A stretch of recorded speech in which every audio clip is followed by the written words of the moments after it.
Buenas noches, queridos lectores. Hoy tendremos el capítulo 1 de George Orwell, 1984. Comencemos.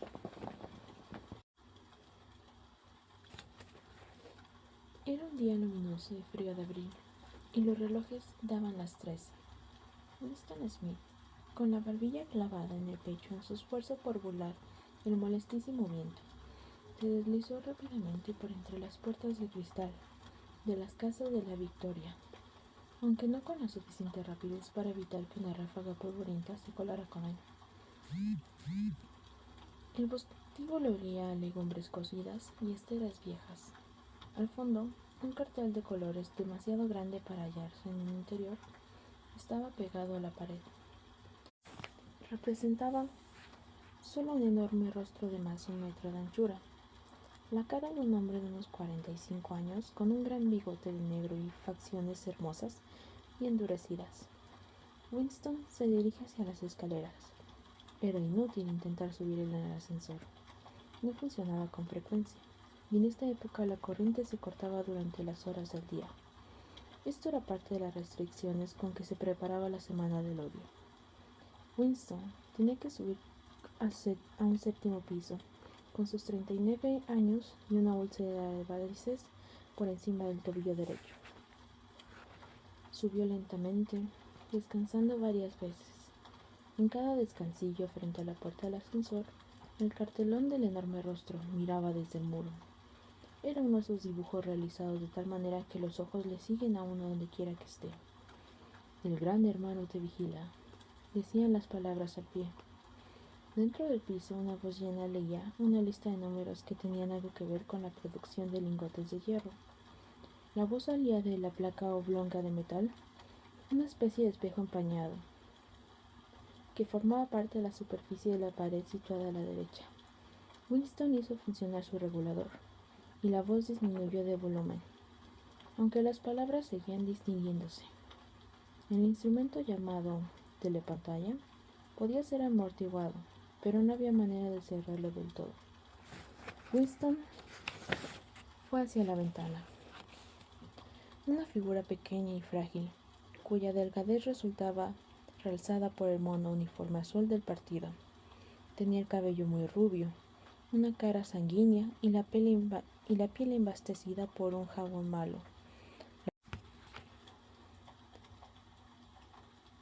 Las romas hojas de afeitar y el frío de un invierno que acababa de terminar.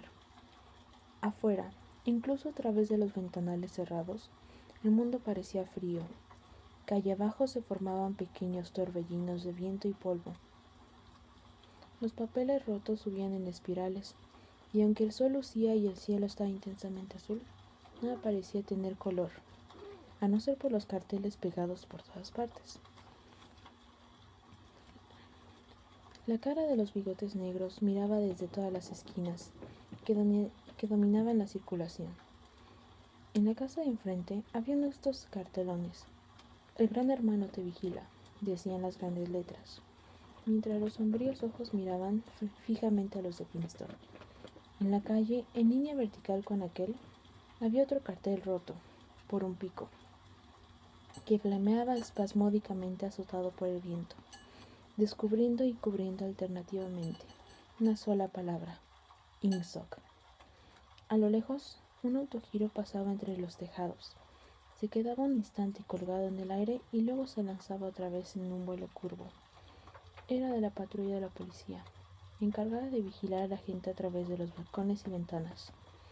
Sin embargo, las patrullas eran lo de menos. Lo que importaba verdaderamente era la policía del pensamiento.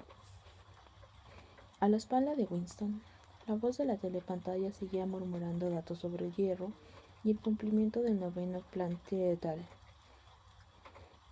La telepantalla recibía y transmitía simultáneamente cualquier sonido que hiciera Winston. Superior a un susurro, era captado por el aparato. Además, mientras permanecía dentro del radio de visión de la placa de metal, podía ser visto a la vez que oído. Por supuesto, no había manera de saber si contemplaban aún en un momento dado. Lo único posible de figurarse la frecuencia y el plan que empleaba la policía del pensamiento para controlar un mundo privado, incluso se concebía que los vigilaran a todos a la vez. Pero desde luego, pueden intervenir su línea de usted cada vez que se les antojara. Tenía usted que vivir, y en esto el hábito se convertirá en un instinto. Con la seguridad de cualquier sonido emitido por usted sería registrado y escuchado por alguien, y que excepto en la oscuridad, todos sus movimientos serán observados. Winston se mantuvo de espaldas a la telepantalla. Así era más seguro, aunque como él sabía muy bien, incluso de espalda podía ser la reveladora. A 1 kilómetro de distancia, el Ministerio de la Verdad, donde trabajaba Winston, se elevaba inmenso y blanco sobre el sombrío paisaje. Esto es Londres, pensó con una sensación de vaga de disgusto. Londres, principal ciudad de la Franja Aérea 1, que era a su vez la tercera de las provincias más pobladas de Oceanía. Trató de exprimirse la memoria algún recuerdo infantil que le dijera si Londres había sido siempre así. Hubo siempre estas visitas decrépitas casas decimonónicas, con los costados revertidos de madera, las ventanas tapadas con cartón, los techos remendados con planchas de zinc analadado y trozos sueltos de tapias de antiguos jardines, y los lugares bombardeados, cuyos restos de yeso y cemento revoloteaban pulverizados en el aire, y el césped amontonado, y los lugares donde las bombas habían abierto claros de mayor extracción y había surgido en ellos sórdicas colonias de chozas de madera que parecían gallineros. Pero era inútil, no podía recordar nada. Le quedaba de su infancia excepto una serie de cuadros brillantes, iluminados y sin fondo, que en su mayoría le resultaban ininteligibles. El Ministerio de la Verdad, que en neolengua, la lengua oficial de Oceanía, se le llamaba el Minber, era diferente, hasta un extremo asombroso, de cualquier otro objeto que se presentara a la vista. Era una enorme estructura piramidal de cemento armado blanco y reluciente, que se elevaba, terraza tras terraza, a unos 300 metros de altura. Desde donde Winston se hallaba, podía leerse adherida sobre su blanca fachada en letras de elegante forma las 3 consignas del partido. La guerra es paz, la libertad es la esclavitud, la ignorancia es la fuerza. Se decía que el Ministerio de la Verdad tenía 3000 habitaciones sobre el nivel del suelo y las correspondientes ramificaciones en el subsuelo. En Londres solo había otros 3 edificios del mismo aspecto y tamaño. Estos aplastaban de tal manera la arquitectura de los alrededores que desde el techo de las casas de la Victoria se podían distinguir a la vez. Los 4 edificios. En ellos estaban instalados los 4 ministerios, entre cuales se dividía todo el sistema gubernamental. El Ministerio de la Verdad, que se dedicaba a las noticias, a los espectáculos, la educación y las bellas artes. El Ministerio de la Paz, para los asuntos de guerra. El Ministerio del Amor, encargado de mantener la ley y el orden.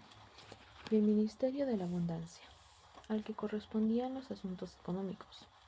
Sus nombres en neolengua: Miniver, Minipax, Minimor y Minindantia.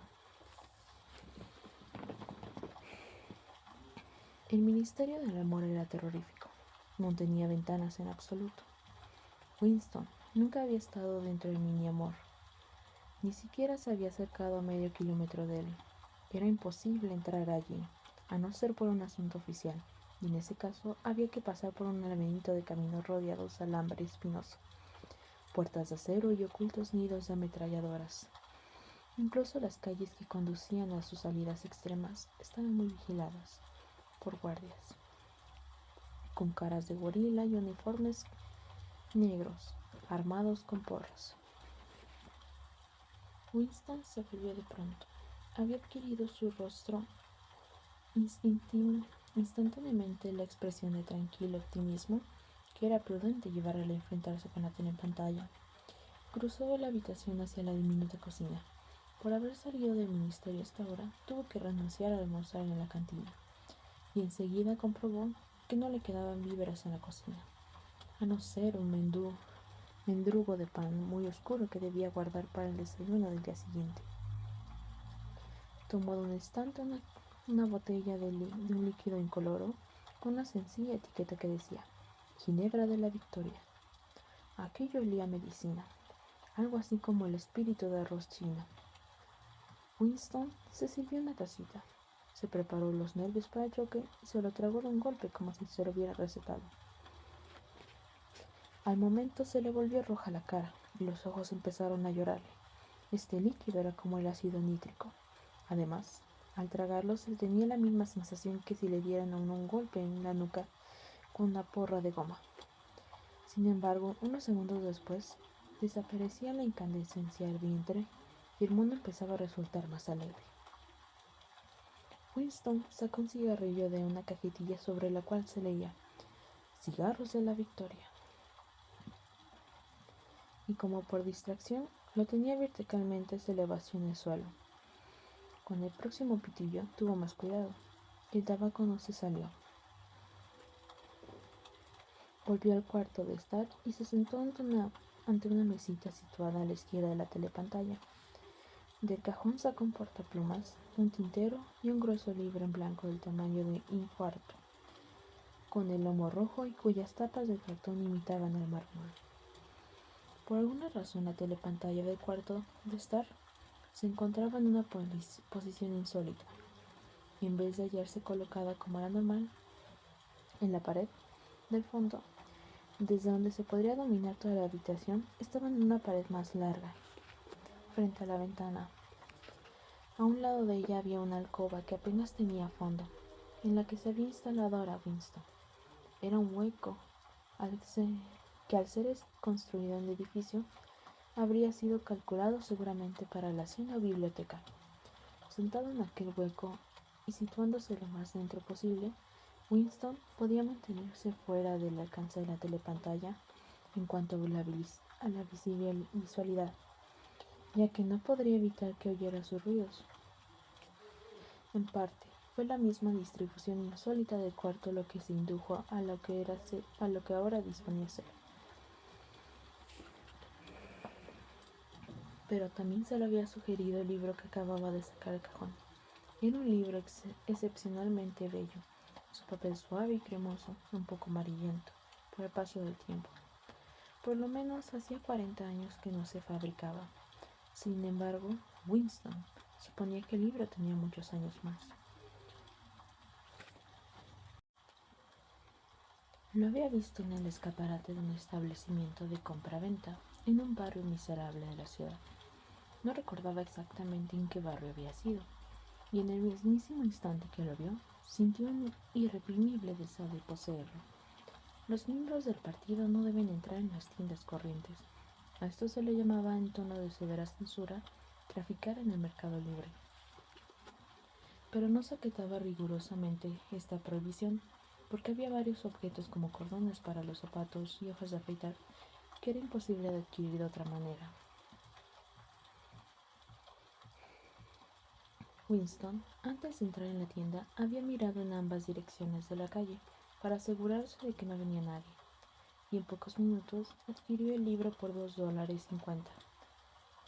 En aquel momento no sabía exactamente para qué deseaba el libro. Sintiéndose culpable de él, se lo había llevado a su casa. Guardado en su cartera de mano, aunque estuviera en blanco, era comprometido guardar aquel libro. Lo que ahora se disponía Winston a hacer era abrir su diario. Esto no se consideraba ilegal. En realidad, nada era ilegal, ya que no existían leyes. Pero si lo detenían podía estar seguro que lo condenarían a muerte, o por lo menos a 25 años de trabajos forzados. Winston puso un plumín en el portaplumas y lo chupó primero para quitarle la grasa. La pluma era ya un instrumento arcaico. Se usaba rarísimas veces, ni siquiera para firmar. Pero él se había procurado una, furtivamente y con mucha dificultad, simplemente porque tenía la sensación de que el bello papel cremoso merecía una pluma de verdad, en vez de ser rascado con un lápiz tinta. pero lo malo era que no estaba acostumbrado a escribir a mano. Aparte de las notas muy breves, la corriente era dictarlo todo al habla escribe, totalmente inadecuado para las circunstancias actuales. Mojó la pluma en la tinta y luego dudó unos instantes. En los intestinos se le había producido un ruido que podía delatarle. El acto trascendental decisivo era marcar el papel. En una letra pequeña e inhábil escribió 4 de abril de 1984. Se echó hacia atrás en la silla. Estaba absolutamente desconcertado. Lo primero que no sabía con certeza era si aquel era de verdad el año 1984. Desde luego, la fecha había de ser aquella muy aproximadamente, puesto que él había nacido en 1944 o 1945, según creía. Pero cualquiera va a saber hoy en qué año vive, decía Winston. Y se le ocurrió de pronto preguntarse, ¿para qué estaba escribiéndole este diario? ¿Para el futuro? ¿Para los que aún no habían nacido? Su mente se posó durante unos momentos en la fecha que había escrito en la cabecera y luego se lo presentó, sobresaltándose terriblemente. La palabra neolingüística, doble pensar, por primera vez comprendió la magnitud de lo que se proponía hacer. ¿Cómo iba a comunicar en el futuro? Esto era imposible por su misma naturaleza. Una de dos, o el futuro se parecía al presente y entonces no le haría ningún caso, o sería una cosa distinta, y en tal caso, lo que dijera carecería de todo sentido para ese futuro. Durante algún tiempo permaneció contemplando estúpidamente el papel. La telepantalla transmitía ahora el estridente musical militar.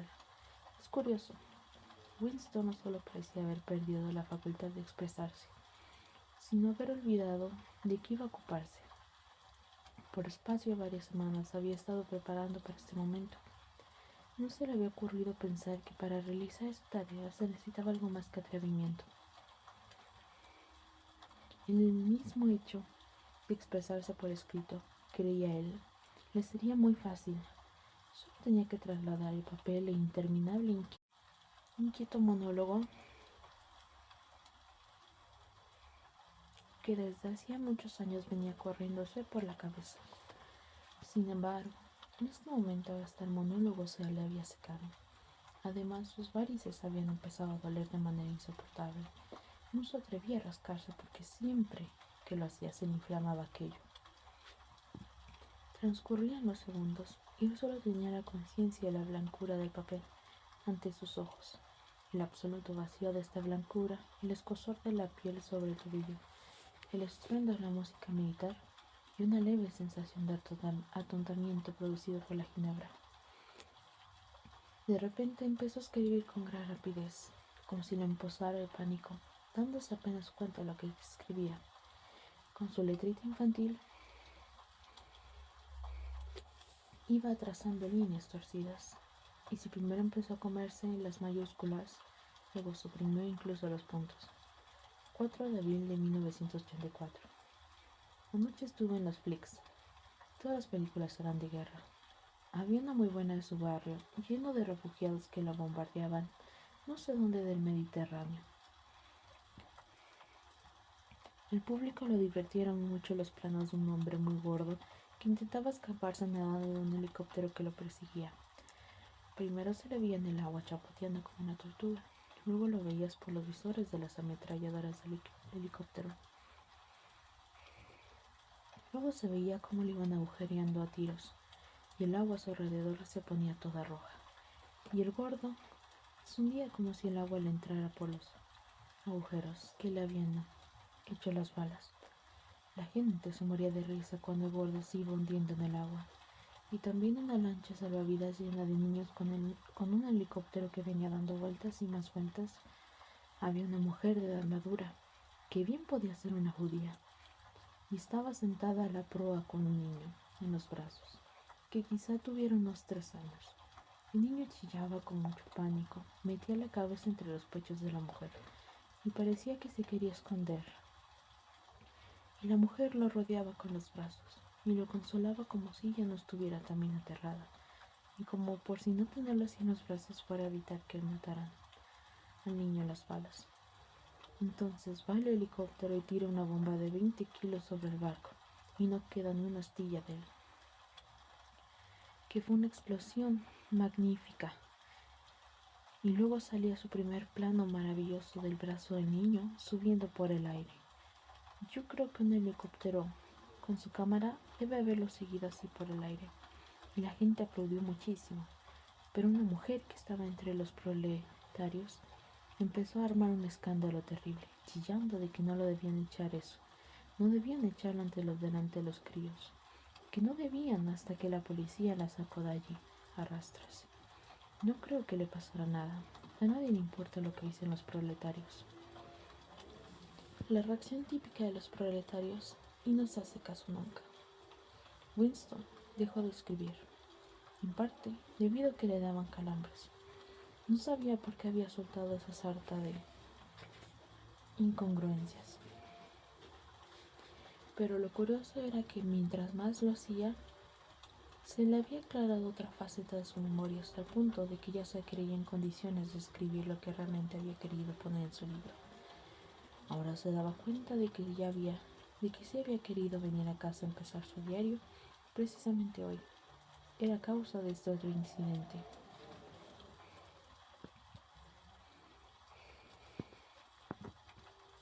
Había ocurrido aquella misma mañana en el ministerio. Si es que algo de tal vaguedad podía haber ocurrido. Cerca de las 11:01, en el departamento de registro donde trabaja Winston, sacaban las sillas de las cabinas y las agrupaban en el centro del vestíbulo, frente a la gran telepantalla, preparándose para los 2 minutos de odio. Winston acababa de sentarse en su sitio, en una de las filas del medio, cuando entraron 2 personas a quienes él conocía de vista, pero a las cuales nunca había hablado. Una de estas personas era una muchacha con la que no se había encontrado frecuentemente en los pasillos. No sabía su nombre, pero sí que trabajaba en el departamento de novela. Probablemente, ya que la había visto algunas veces con las manos grasientas y llevando paquetes de composición de imprenta. Tendría alguna labor mecánica en una de las máquinas de escribir novelas. Era una joven de aspecto audaz, de unos 20 años, con espeso cabello negro, cara picosa y movimientos rápidos y atléticos. Llevaba el mono, cedido por una estrecha faja roja que le daba varias vueltas a la cintura, realzando así la atractiva forma de sus caderas. Y ese cinturón era el emblema de la Liga Juvenil de Anti-Sex. A Winston le produjo una sensación desagradable desde el primer momento en que la vio, y sabía la razón de este mal efecto. La atmósfera de los campos de hockey y duchas frías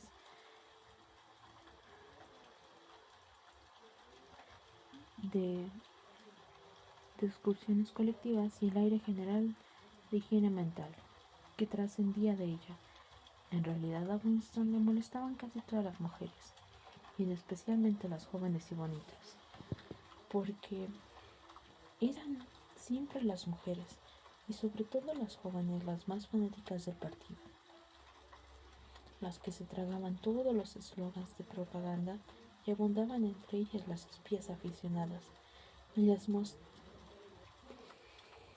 las que mostraban demasiada curiosidad por lo heterodoxo de los demás. Pero esta muchacha determinada le había dado la impresión de ser más peligrosa que la mayoría.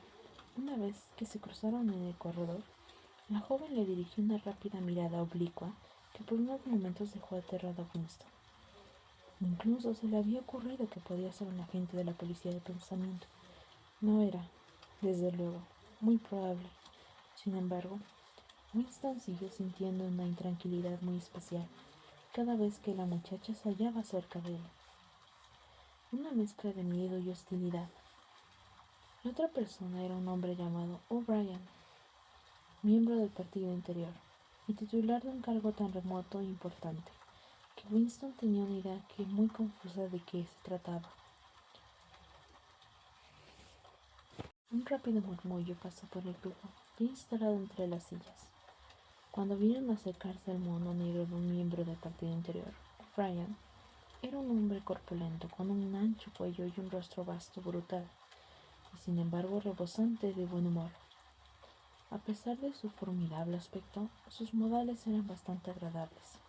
Solía ajustarse a las gafas con un gesto que tranquilizaba a sus interlocutores, un gesto que tenía algo de civilizado, y esto era sorprendente tratándose de algo tan leve. Ese gesto, si alguien hubiera sido capaz de pensar así todavía, podía haber recordado a un aristócrata del siglo XVI, ofreciéndole ropa en su cajita. Winston había visto a O'Brien quizás solo una docena de veces, en otros tantos años.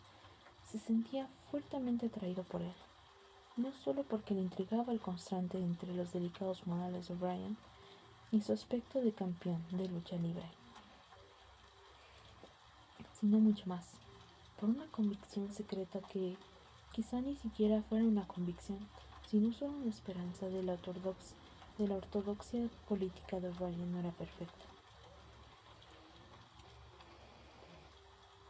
Algo había en su cara que le impulsaba a uno sospecharlo irresistiblemente, y quizá no fuera ni siquiera heterodoxia, lo que estaba escrito en su rostro, sino sencillamente inteligencia.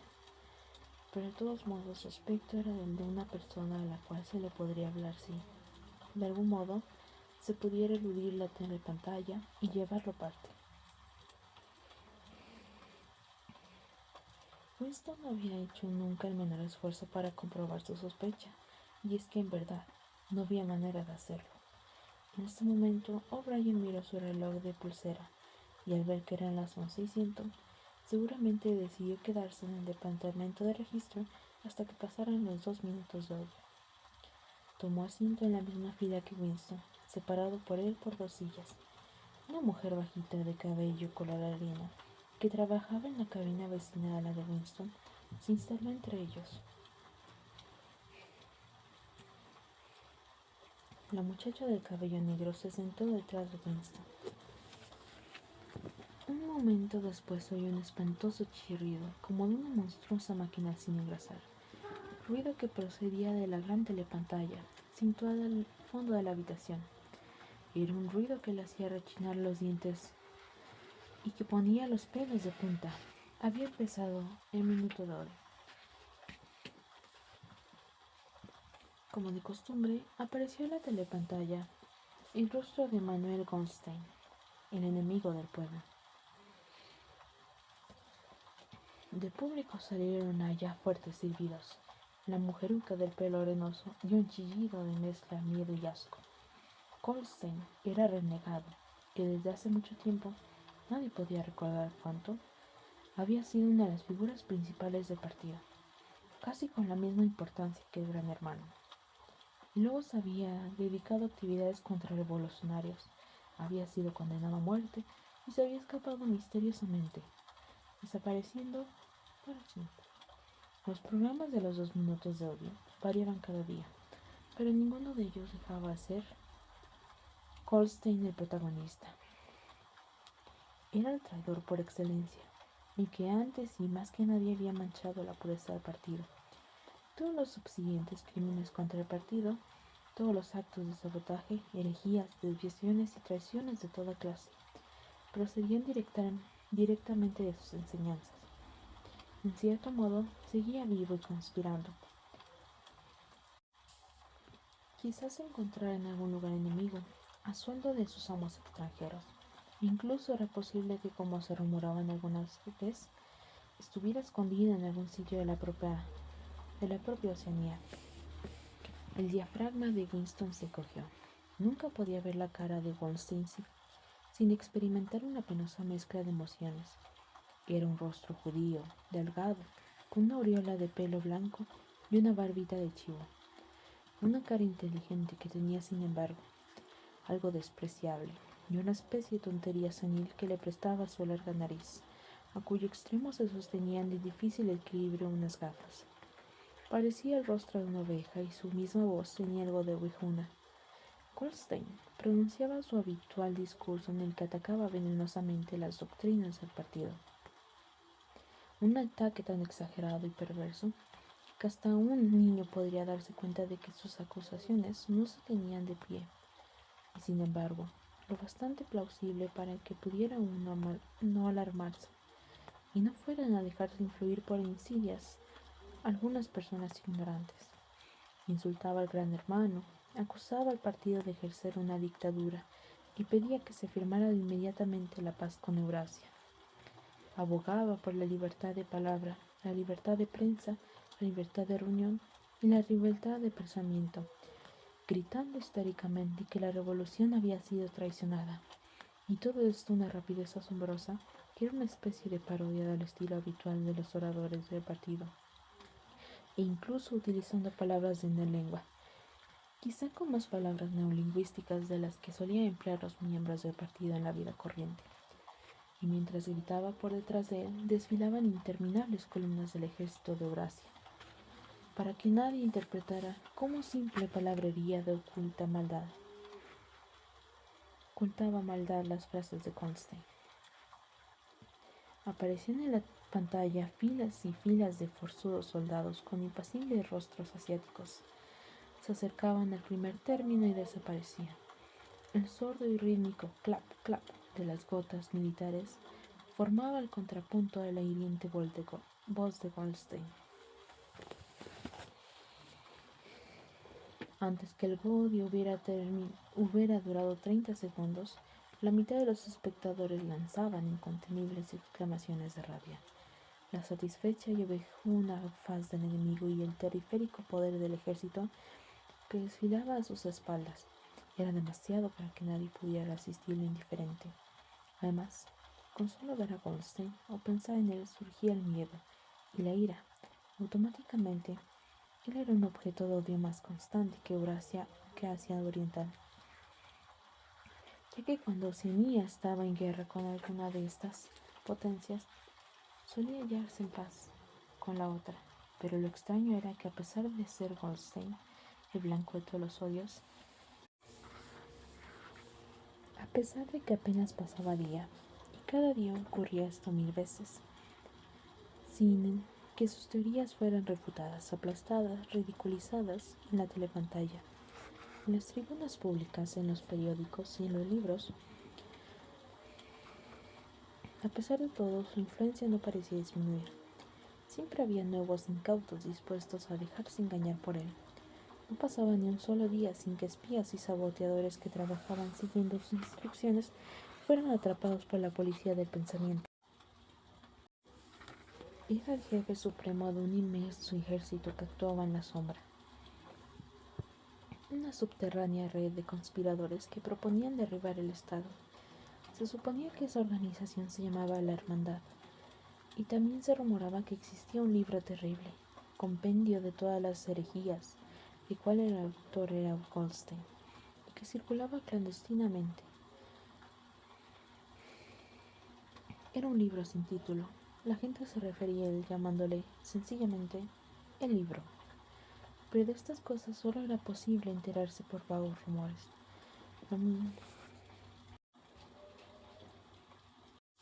Los miembros corrientes del partido no hablaban jamás de la hermandad, ni de libros y tenían manera de evitarlo.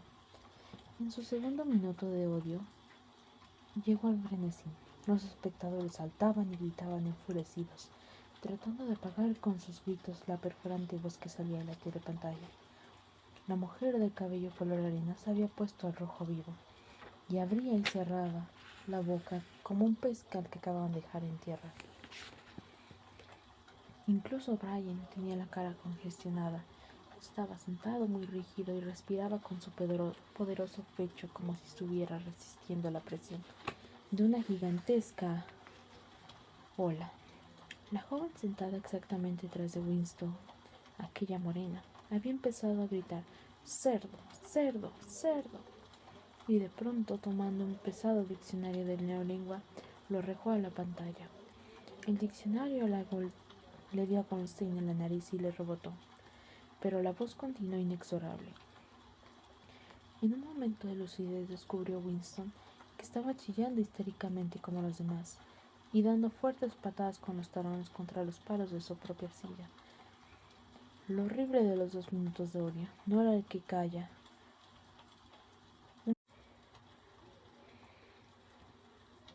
No era el que cada uno tuviera que desempeñar allí un papel, sino, al contrario, que era absolutamente imposible evitar la participación, porque era uno arrastrado irremisiblemente.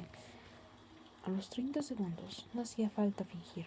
Un éxtasis de miedo y venganza, un deseo de matar, de torturar, de aplastar rostros con un martillo, parecían recorrer a todos los presentes con una corriente eléctrica, convirtiéndolo a uno, incluso contra su voluntad, en un loco gesticulador y vociferante.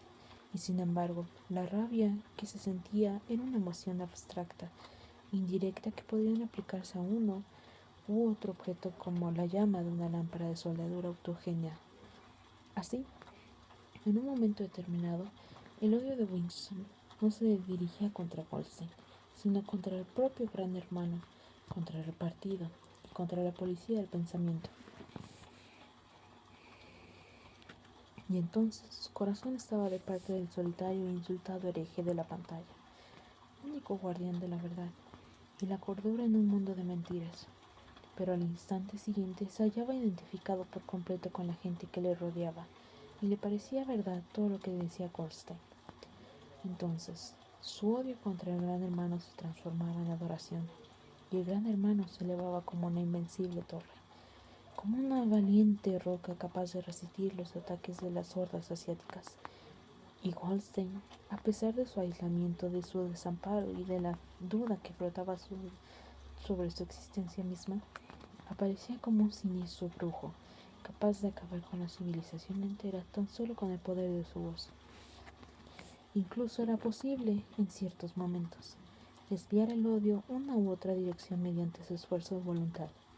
De pronto, por un esfuerzo semejante al que nos permite separar de la almohada la cabeza para huir de una pesadilla, Winston conseguía trasladar su odio a la muchacha que se encontraba detrás de él. Por un momento pasaban como ráfagas bellas y deslumbrantes alucinaciones. Le daría latigazos con una porra de goma hasta matarla. La ataría desnuda en un piquete y la atravesaría con flechas como a San Sebastián. La violaría y en el momento del clímax le cortaría la garganta. Sin embargo, se dio cuenta mejor que antes de por qué la odiaba. La odiaba porque siempre era joven, bonita y asexuada, porque quería irse a la cama con ella y no lo haría nunca, porque alrededor de su dulce y cimbrante cintura, que parecía pedir que la rodearan con el brazo, no había más que la odiosa banda roja, agresivo símbolo de castidad. El odio alcanzó su punto máximo de exaltación. La voz de Goldstein se había convertido en un auténtico vahido ovejuno, y su rostro, que había llegado a ser el de una oveja, se transformó en la cara de un soldado de Eurasia, el cual parecía avanzar, enorme y terrible, sobre los espectadores, disparando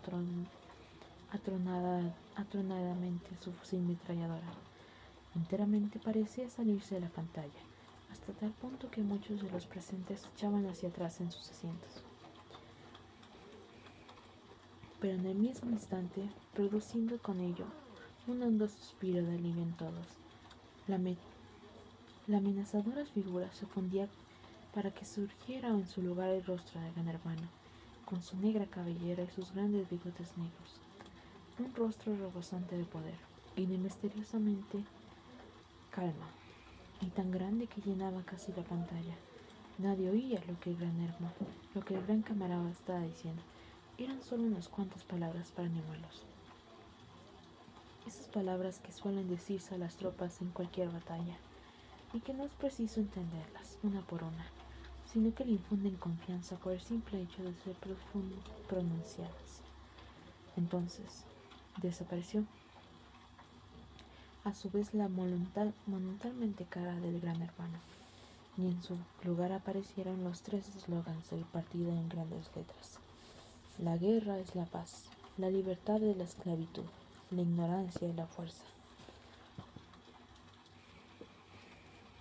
Pero daba la impresión de un fenómeno óptico psicológico de que el rostro del gran hermano persistía en la pantalla durante algunos segundos, como si el impacto que había producido en la retina de los espectadores fuera demasiado intenso para borrarse inmediatamente.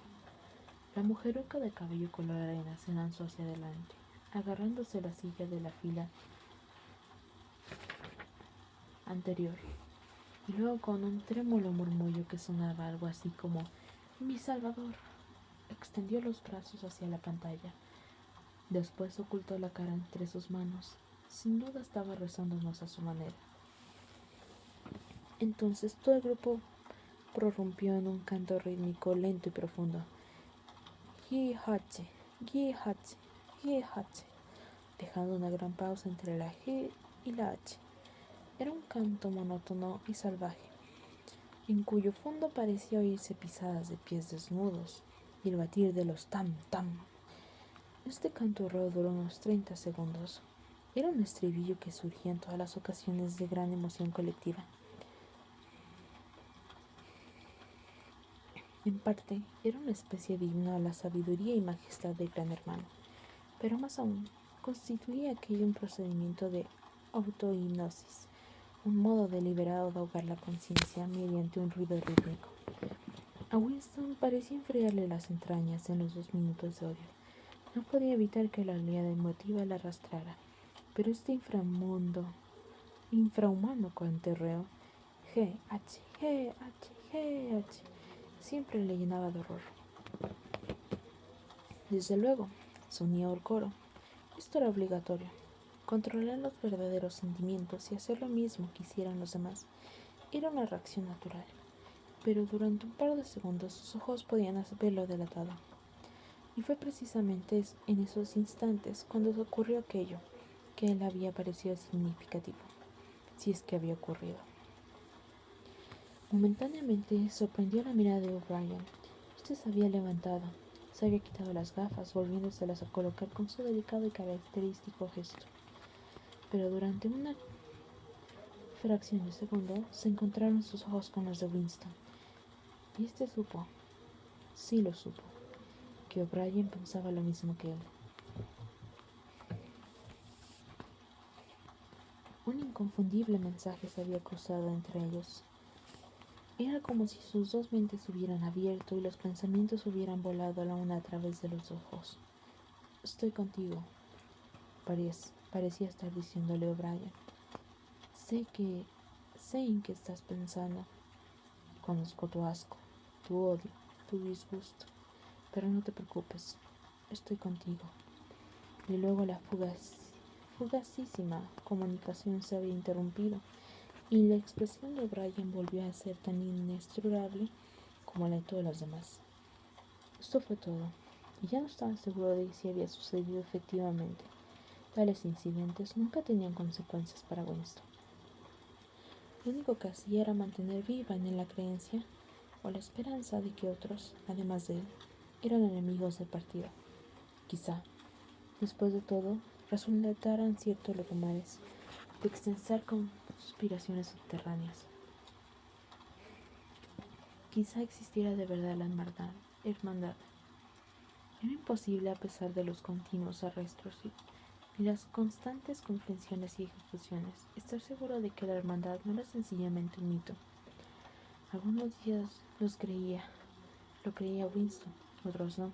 No había pruebas, solo destellos de que podían significar algo o no significar nada.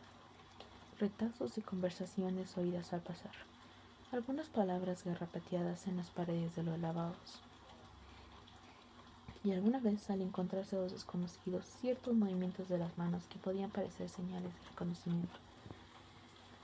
Pero todo ello eran suposiciones que podían resultar totalmente falsas. Winston había vuelto en su cubículo sin mirar otra vez a O'Brien. Apenas cruzó por su mente la idea de continuar ese momento contacto. Hubiera sido extremadamente peligroso incluso si hubiera sabido él cómo entablar una conversación. Durante 1 o 2 segundos se había cruzado entre ellos una mirada equivocada, y eso era todo. Pero incluso así, se trataba de un acontecimiento memorable en el aislamiento casi hermético en que uno tenía que vivir. Winston se sacudió de encima estos pensamientos y tomó una posición más erguida en su silla. Se le escapó un eructo. La ginebra estaba haciendo su efecto. Volvieron a fijarse sus ojos en la página. Descubrió entonces que durante todo el tiempo en que había estado recordando no había dejado de escribir por una acción automática, y ya no era la inhábil escritura retorcida de antes. Su pluma se había deslizado voluptuosamente sobre el suave papel, imprimiendo en claras y grandes mayúsculas lo siguiente: abajo el gran hermano, abajo el gran hermano, abajo el gran hermano, abajo el gran hermano, una y otra vez hasta llenar media página. No pude evitar un escalofrío de pánico. Era absurdo, ya que escribir aquellas palabras no era más peligroso que el acto inicial de escribir un diario. Pero por un instante estuvo tentado de romper las páginas ya escritas y abandonar su propósito. Sin embargo, no lo hizo, porque sabía que era inútil. El hecho de escribir abajo el gran hermano o no escribirlo era completamente igual. Seguir con el diario o renunciar a escribirlo venía a ser lo mismo. La policía del pensamiento lo descubriría de todas maneras. Winston había cometido pecado. Seguiría habiendo cometido, aunque no hubiera llegado a posar la pluma sobre el papel. El crimen esencial que contenía en sí todos los demás, el crimental, como lo llamaban, el crimental no podía ocultarse durante mucho tiempo. En ocasiones se podía llegar a tenerlo oculto durante años enteros, pero antes o después la descubrían a uno. Las detenciones ocurrían invariablemente por la noche.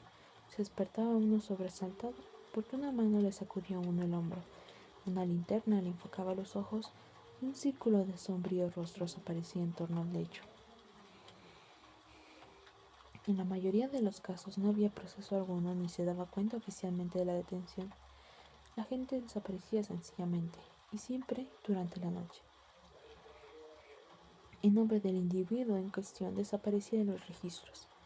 Se borraba de todas partes toda referencia a lo que hubiera hecho y su paso por la vida queda totalmente anulado, como si jamás hubiera existido. Para esto se empleaba la palabra vaporizado. Winston sintió una especie de histeria al pensar en estas cosas. Empezó a escribir rápidamente y con muy mala letra. Me matarán, no me importa, me matarán, me dispararán en la nuca, me da lo mismo, abajo el gran hermano, siempre lo matan a uno por la nuca, no me importa, abajo el gran hermano. Se echó hacia atrás en la silla, un poco avergonzado de sí mismo, y dejó la pluma sobre la mesa. De repente, se sobresaltó espantosamente. Habían llamado a la puerta. ¿Tan pronto? Siguió sentado inmóvil, como un ratón asustado con la tonta esperanza de que quien fuera se marchara al ver que no le abrían. Pero no, la llamada se repitió. Lo peor que podía hacer Winston era tardar en abrir. Le redoblaba el corazón como un tambor, pero es muy probable que sus facciones, a fuerza de la costumbre, resultaban muy inexpresivas. Se levantó y se acercó pesadamente a la puerta. Con esto termina el capítulo 1. Muchas gracias por escucharlo. Nos vemos en el siguiente capítulo.